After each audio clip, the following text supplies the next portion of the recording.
Hello ji, welcome to my channel. कैसे हैं आप सब लोग? आई होप आप सब लोग अच्छे और मज़े में होंगे। तो मेरा नाम है हिना और आप देख रहे हैं देसी दिल इन कनाडा।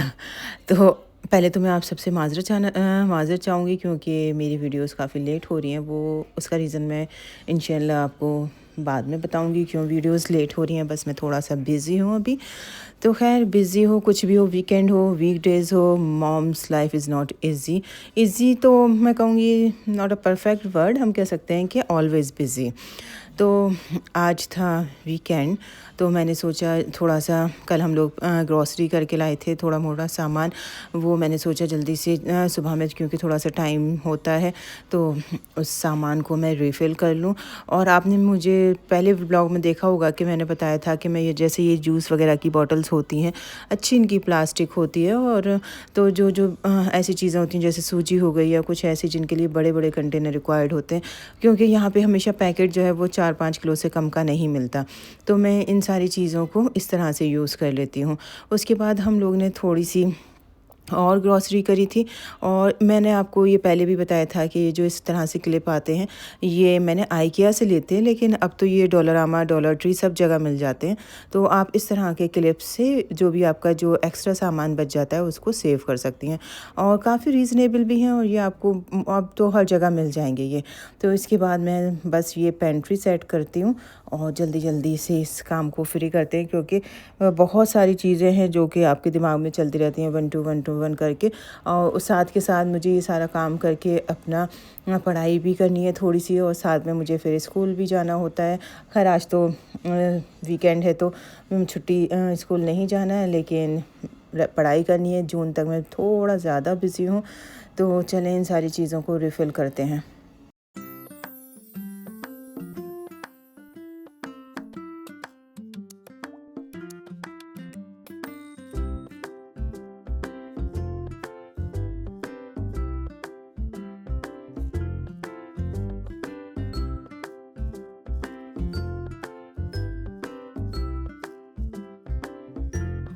तो देखिए, जब हम ग्रॉसरी करने गए थे तो कल मुझे यहाँ पे मिले आम। तो मैं हर बार जब भी आम नज़र आते हैं ना तो लेकर आती हूँ, और उस पे मैं एक्सपेरिमेंट करती रहती हूँ कि कौन कितना ज़्यादा खट्टा है, कौन कितना ज़्यादा मीठा है। तो लास्ट टाइम हम जो लाए थे वो थोड़ा रेड कलर का था, रेड एंड ग्रीन, और वो बहुत टेस्टी और बहुत मीठा था। अब ये येलो कलर का आम है तो मैं ये लेकर आई हूँ, और जब इन दोनों पे मेरा एक्सपेरिमेंट पूरा हो जाएगा तो मैं फाइनली डिसाइड कर लूँगी कि अब मुझे कौन सा आम लेना है। तो अब जैसा कि आजकल आप मेरी वीडियोस और शॉर्ट्स देख रहे होंगे, तो आजकल मुझे बेकिंग का बड़ा शौक़ लगा है। और बेकिंग करने में ना एक इनर सेटिस्फेक्शन मिलता है कि आप कुछ ऐसा काम कर रहे हो कि वो जब सक्सेसफुली आपकी चीज़ बेक होके निकलती, तो वो वाली ये जो चीज़ होती है ना, बड़ी सेटिस्फैक्ट्री होती है। तो ख़ैर आजकल मैं बेकिंग की तरफ कुछ ज़्यादा ही ध्यान दे रही हूँ। ध्यान नहीं, मतलब मुझे जब भी टाइम मिलता है ना, मैं जल्दी जल्दी बेक करना चाहती हूँ। और मैं अब ये सामान लेकर आई हूँ, और मैंने ये सामान करने के बाद फिर मैं आपको दिखाऊँगी मैंने कैसे क्या बेक किया और वो कैसे निकला। तो यहाँ पे जो लोग कनाडा में रहते होंगे उनको पता होगा कि जैसे आपको खुला हुआ सामान चाहिए, क्योंकि हर चीज़ के बड़े बड़े पैकेट होते हैं। आपको कभी कभी कोई चीज़ ऐसी होती है छोटे अमाउंट में चाहिए, एक छोटी क्वांटिटी चाहिए, तो यहाँ पे ही एक स्टोर होता है जिसको कहते हैं बल्क बार्न। और बल्क बार्न में आपको हर तरह की चीज़ मिलेगी। टोटली देसी चीज़ें ले लें आप, यहाँ कैनेडियन की लोकल चीज़ें ले लें, इवन शिकाकाई, आंवला, ये सारी चीज़ें भी मिल जाती हैं। तो मैं वहाँ गई थी, तो मैंने यहाँ से जो जो मुझे अभी चीज़ें चाहिए बेकिंग की स्टार्टिंग के लिए, वो सब मैं लेके आई हूँ। जैसे आइसिंग शुगर हो गई, या फिर कुछ प्री मिक्सेस वगैरह हो गए, चॉकलेट चिप्स हो गए, और जो केक को डेकोर करते हैं उसके लिए जो सारी एसेसरीज़ चाहिए होती हैं वो सब मैंने ले ली हैं, और इन सबको मैं लेबल करके रख रही हूँ। और मेरे पास एक ये ट्रे रखी थी, तो मैंने सोचा मैं इसको एक बेकिंग ट्रे बताती हूँ। तो ये स्टेनर भी मुझे माइकल्स में मिला, काफ़ी अच्छा सा है, छोटा सा। और उसके बाद ये मुझे कलरफुल कुछ मिल गए केक के लिए, अभी मुझे इनको।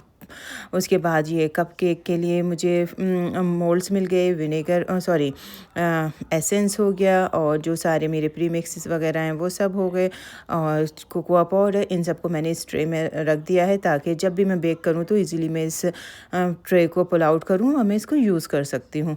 उसके बाद लास्ट ब्लॉग में आपने देखा होगा कि हम लोग ने जिससे काफ़ी ज़्यादा शॉपिंग करी थी, तो उसकी धीरे धीरे मैं चीज़ें भी सब सेट कर रही हूँ। तो बस आज मुझे ये था कि ये थोड़ा सा डाइनिंग टेबल को भी क्लियर कर दूं, क्योंकि थोड़ा सा बिज़ी होने के साथ साथ इन सारी चीज़ों पे ध्यान नहीं जा रहा।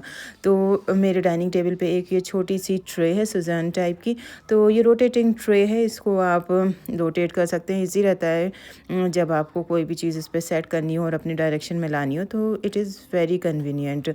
तो ये जो मैट हैं, ये जो आप ब्राउन वाला मैट देख रहे हैं, ये मैंने लिया था लास्ट टाइम आई किया।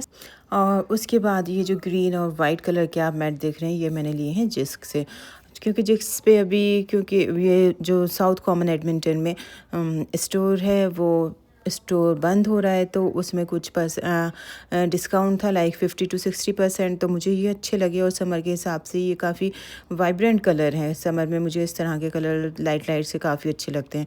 और साथ में मुझे इस डाइनिंग टेबल का थोड़ा सा लुक चेंज करना था, तो वहीं से मैंने ली है एक बेंच, और उस बेंच को मुझे अब एडजस्ट करना है इस डाइनिंग टेबल के चेयर के साथ, क्योंकि हमारी डाइनिंग टेबल के साथ 4 चेयर हैं। और काफ़ी दिन से मेरे दिमाग में था कि मुझे एक अच्छी सी बेंच मिल जाए तो मैं इस डाइनिंग टेबल के साथ कोऑर्डिनेट कर दूं। तो अल्हम्दुलिल्लाह ये मुझको इस बार मिल गई। तो पहले मैंने इसको रखा इस साइड से, फिर मैं इसको राइट साइड पे ले आई, और काम करते करते थोड़ी सी थकान हो गई, तो मैंने सोचा अब थोड़ी सी चाय पी जाए। तो ये थी मेरी ग्रीन टी। अब चलें जल्दी जल्दी खाना बनाते हैं। आजकल मैं बहुत एक्सपेरिमेंट कर रही हूँ, और मैंने बहुत सारी चीज़ें बनाई हैं जिनकी वीडियोस मैं नहीं बना पा रही, लेकिन इंशाल्लाह ताला आपके साथ वो डिटेल में मैं शेयर करूँगी। तो देखें, ये है फाइनल लुक हमारी चेयर का, सॉरी डाइनिंग टेबल का। तो ये मैंने इस तरह से चेंज किया। अभी देखें, वेदर इतना अनप्रेडिक्टेबल है यहाँ पे कि इस वीक इतना ज़्यादा ठंडा रहा है, बहुत ज़्यादा, और कल भी थंडर स्टॉर्म की चांसेस हैं। तो वेदर कनाडा में बहुत अनप्रेडिक्टेबल होता है। तो अब फाइनली मैं आ गई हूँ डिनर बनाने के लिए। डिनर मैं एक्चुअली अगर राइस बनाती हूँ तो मैं जो राइस के साथ दोपहर में लंच में चीज़ होती है, फिर मैं उसे शाम में कैरी कर लेती हूँ। या फिर अगर मुझे कोई भी रोटी वाली सब्ज़ी या कोई भी ऐसी ग्रेवी बनानी है, तो मैं सिर्फ एक टाइम बनाती हूँ। तो अब मैं बना रही हूँ कोफ्ते, और कोफ्ते मुझे बनाना ना बहुत ईजी लगता है। पहले मुझे लगता था कि कितना बड़ा काम है कि आप मीट बॉल्स बनाएं, फिर ये करें वो करें, लेकिन यही है कि जब आप चीज़ों को करते रहते हैं तो आपको पता चल जाता है और उनकी ट्रिक आपको पता चल जाए कि उस चीज़ को कैसे मैनेज करना है, कैसे चीज़ों को अरेंज करना है। तो मुझे लगता है कि लाइफ भी ईजी हो जाती है और आपका काम भी ईजी हो जाता है। तो मैंने इन सब में पहले सूखा मसाला डाला है, जिसमें एक चना भी डाला जाता है, क्योंकि चना कीमे को बाइंडिंग का काम करता है। कोफ्ते जो होते हैं वो बंधे रहते हैं इससे। तो इस तरह से पहले आप सारा खड़ा मसाला ले लेंगे, उसके बाद इसमें थोड़ी सी आप देगी मिर्च डालेंगे। देगी मिर्च सिर्फ आप कलर के लिए डालेंगे। उसके बाद गरम मसाला है पूरा इसमें, और इसको आप अच्छे से एक बार ग्राइंड कर लेंगे। इसको काफ़ी आपको मतलब ग्राइंड नहीं करना, आपको एक अच्छा इसका बारीक सा पाउडर बना लेना है। उसके बाद आप चॉपर लेंगे, चॉपर में आपको प्याज डालनी है। अभी हम ये सिर्फ कोफ्तों के अंदर की स्टफिंग तैयार कर रहे हैं। तो जब ये अच्छी सी आपकी चॉप हो जाए तो आप इसको निकाल लें। और उसके बाद कीमा, क्योंकि कीमा थोड़ा सा मोटा होता है, उसको आपको और ज़्यादा फ़ाइन करना है, तो उसको आप चॉपर में डाल के जल्दी जल्दी से फ़ाइन कर लें। तो आप कोफ्ते बहुत इजी से और 2 बर्तन में बहुत कम टाइम में बना सकते हैं एक्चुअली। एक बर्तन में आप अपना मसाला फ्राई करें और दूसरे में आप कोफ्ते फ्राई करें। तो देखें कीमा मेरा फ़ाइन हो गया। उसके बाद मैंने इसमें चॉप्ड धनिया डाला, बारीक सी हरी मिर्च डाली, अदरक डाली, और उसको और एक बार हल्के से मैंने उसको बहुत हल्का सा चॉप कर दिया। उसके बाद सारा जो भी हमारा कीमा था, मसाले थे, जो मसाले हमने ग्राइंड करे थे वो डालेंगे इस पर, और थोड़ा सा सॉल्ट ऐड करेंगे, क्योंकि मैं सॉल्ट पहले डालना भूल गई थी। और ये जो पाउडर बनाया हमने गरम मसाले और चने का, वो इसमें हमने मिक्स कर दिया। मिक्स करने के बाद आपको इसको अच्छे से मिला लेना है, और इसमें आपको लहसुन अदरक का पेस्ट भी यूज़ करना है। और इसको अच्छे से मिला के फिर इसकी आप अपने साइज़ के अकॉर्डिंग बॉल्स बना लें। आपको बड़ी बनानी है या छोटी बनानी है, मैं हमेशा मीडियम साइज़ बनाती हूँ, क्योंकि इस तरह से फिर बच्चे भी खा लेते हैं। उसके बाद आप एक वॉक लेंगे, वॉक में थोड़ा सा आप ऑयल गरम कर लें। जब ऑयल अच्छे से गरम हो जाए तब आप इसमें ये कोफ्ते जो बनाए हैं आपने मीट बॉल्स, इनको फ्राई करना स्टार्ट करें। तो इस तरह से आप इनको कितना भी हिला लें या आप इनको स्पून से चला लें, कुछ भी कर लें, ये कोफ्ते फटते नहीं हैं, टूटते नहीं हैं। तो ये एक नुस्खा है कि आप अपने कोफ्तों में हमेशा थोड़ा सा चने डालें। चने डालने से पहले उनका जो छिलका होता है वो हटा दें आप। उसके बाद जब आपको लगे कि ये थोड़ा सा पक गए हैं, तो आप इसमें जिंजर गार्लिक को हल्का सा पानी ऐड करके वो डालें, हल्का सा ही बस। और जब ये थोड़ा सा एब्ज़ॉर्ब हो जाए तो इसमें आप थोड़ी सी योगर्ट डाल दें। योगर्ट को भी आपको थोड़ा सा मैश कर लेना है ताकि वो थोड़ा सा पतला हो जाए। अब हम इसकी ग्रेवी के लिए मसाला बनाते हैं। तो ग्रेवी का मसाले बनाने के लिए आपको बहुत ईजी जो पेंट्री स्पाइसेस होते हैं वो लेने हैं। उसमें है आपका धनिया, थोड़ी सी हल्दी, लाल मिर्च पाउडर, और इसमें आप थोड़ी सी प्याज भी पीस लेंगे। इसका हम बहुत फाइन सा पेस्ट बना लेते हैं और इसको फिर हम वॉक में या किसी भी बर्तन में डाल के फ्राई होने के लिए रख देते हैं। उसके बाद जब आपको लगे कि आपके कोफ्ते जो हैं वो लाइट ब्राउन या गोल्डन कलर के हो गए हैं तो आप इनको निकाल सकते हैं। दूसरी तरफ हमको शुरू में सबसे पहले थोड़ी सी प्याज और लौंग, इलायची और हरी इलायची, काली इलायची, ये सब डाल के पीस लेनी है, फ्राई कर लेनी है। और फ्राई करने के बाद हम उसको जब ठंडा हो जाएगा तो उसका भी एक पेस्ट बना लेंगे। उसमें आप थोड़ी सी जावित्री डाल देंगे और थोड़ा सा आप उसमें डाल देंगे जायफल, और उसमें हल्का सा नारियल का बुरादा डाल के अच्छा सा उसका भी पेस्ट बना लें। उसके बाद जब आपके ये फ्राई हो गए हैं, हम इसको अलग बर्तन में निकाल देंगे, या आप अगर चाहें तो पैरेलल में ही मसाला जल्दी से फ्राई करके और अपने काम को इजी कर सकती हैं। तो ये मीट बॉल्स जो हैं वो गोल्डन ब्राउन हो चुकी हैं। अब हम इसको अलग सेपरेट कर देंगे। अब इसी वॉक में मैंने थोड़ा सा डाला ऑयल, और उसके बाद जो मैंने पेस्ट बनाया था सारे स्पाइसेस का वो डाल दिया, और उसको आप हाई फ्लेम पे पहले भूनेंगे इसमें। और इसमें भी आपको जिंजर गार्लिक का पेस्ट ऐड करना है, और साथ में आपको ऐड करना है इसमें थोड़ा सा नमक और थोड़ी सी योगर्ट। जब आपका मसाला अच्छे से फ्राई होने लगे और जो मसाला है वो उससे ऑयल सेपरेट होने लगे तो ये इंडिकेशन होता है कि आपका जो मसाला है वो पूरी तरह भुन चुका है। तो देखें कितनी बड़ी लगने वाली डिश को हम कितने इजीली और कितने अच्छे से बना सकते हैं। अब बस इसके बाद आपको इसमें जो मीट बॉल्स बनाए हैं वो ऐड कर देनी है, और ऊपर से आप धनिया और हरी मिर्च से गार्निश कर दें। तो ये बहुत बड़ी लगने वाली डिश कितना इजीली बन के तैयार हो जाती है।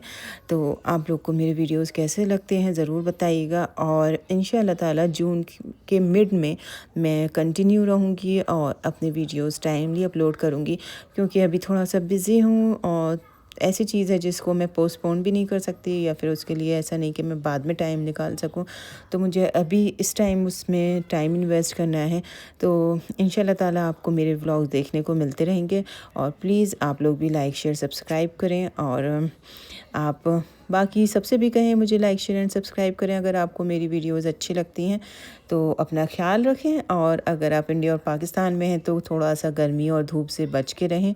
ऑल्दो यहाँ पे हम थोड़ी गर्मी का इंतज़ार कर रहे हैं कि कभी तो ऐसा मौसम आए कि जब यहाँ पे थोड़ी गर्मी हो, हम लोग भी समर वाले आउटफिट में निकलें। लेकिन अभी तक मई का एंड है और हम लोग अभी भी जैकेट पहन के बाहर जाते हैं।